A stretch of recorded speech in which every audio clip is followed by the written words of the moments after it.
This is our Workday product. As you might know, that Workday is a software as a service or a SaaS product. Okay, now anyone who is not aware of what is a SaaS product? But I mean, do you want me to talk about what is a SaaS product? So there are many applications, right? So software applications can be on-prem, which is on-premise, or as a service.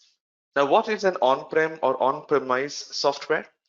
An on-premise software is something that you have installed or the organizations have installed on their servers. They do the maintenance, they do the upgrades, everything. Like, for example, you have Microsoft Word or Microsoft Office installed on your computer. So who will do the upgrades? The Microsoft will recommend some upgrades, but you are the one who is going to do it, right? It's your computer. So you have to upgrade that product by yourself. You have to maintain the RAM, the laptop, or the desktop computer.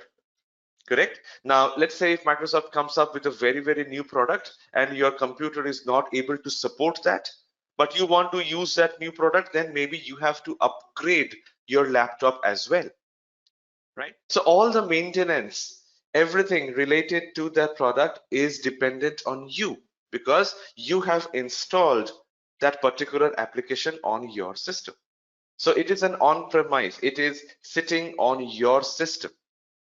Now contrast that with, let's say, the Gmail application, or maybe now the Office 365 subscription, right? Or maybe the Outlook on the web. Do you care about upgrades made to Gmail? Is it, do you have to take some action on your side? No, right? You just log into the browser and you enter your user ID and password, and there it is.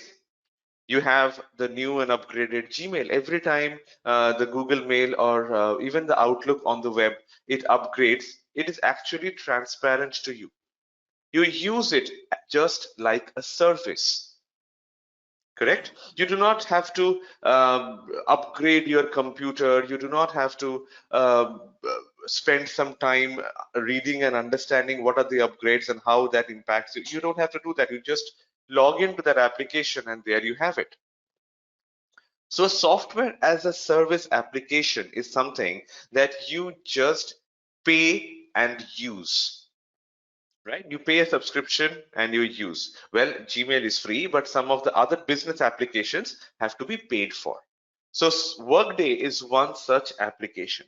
The maintenance, the upgrades, the new features, etc., are all taken care of by Workday. The organization who are using Workday, they don't have to keep a huge like they don't have to maintain their servers. They don't have to maintain any hardware to install and run Workday. All of that is taken care of by the company Workday itself. So organizations who are using Workday, they will just log into the system and use it, right? So this is what makes it a very, very compelling product or very, very popular product amongst small organizations, medium organizations, as well as some large organizations, right? Because they don't have to spend a lot of money to have people to upgrade the servers, maintain databases, work on the new features, etc., etc. They pay the money and get the product. That's why it is called a software as a service product. Okay. So Workday is now one of the most popular HCM software as a service products in the market. There are other products like Oracle Fusion HCM.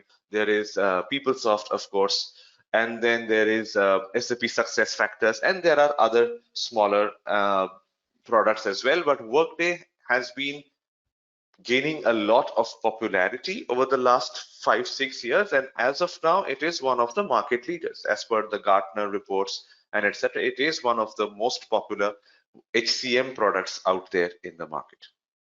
Now, Workday is an HCM product primarily. That is where that is what it is most famous for.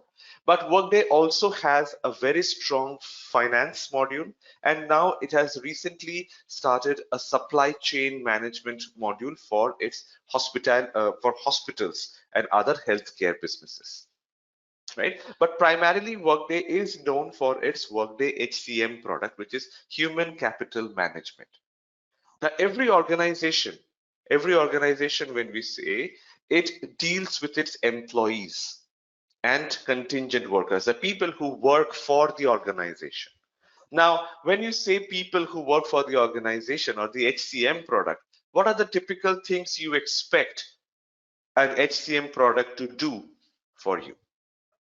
These are definitely very, very important and useful functions, but primarily an HCM product, can we call it as the system of record of all your employees and contingent workers, for example, and contractors, right? So in that product, you have the employee information when they joined, who is their manager, what is their department, what is their location, what is their pay, right? What are they authorized to do? What are they supposed to do? And of course, like you all said, it can be uh, a product which takes care about the time and absence. If an employee wants to go on a leave, so the system should show to the employee what is their leave balance, right? So you have to configure that for their leaves. And then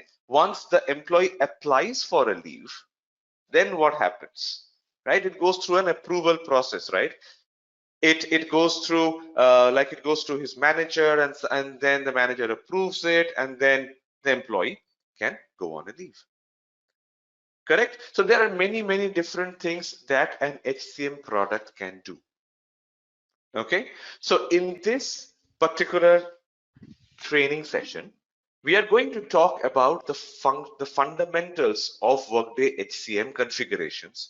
What are the things we are going to do to configure Workday and set up an organization, right? We are not going to be trained as users. We are going to be trained as configurators.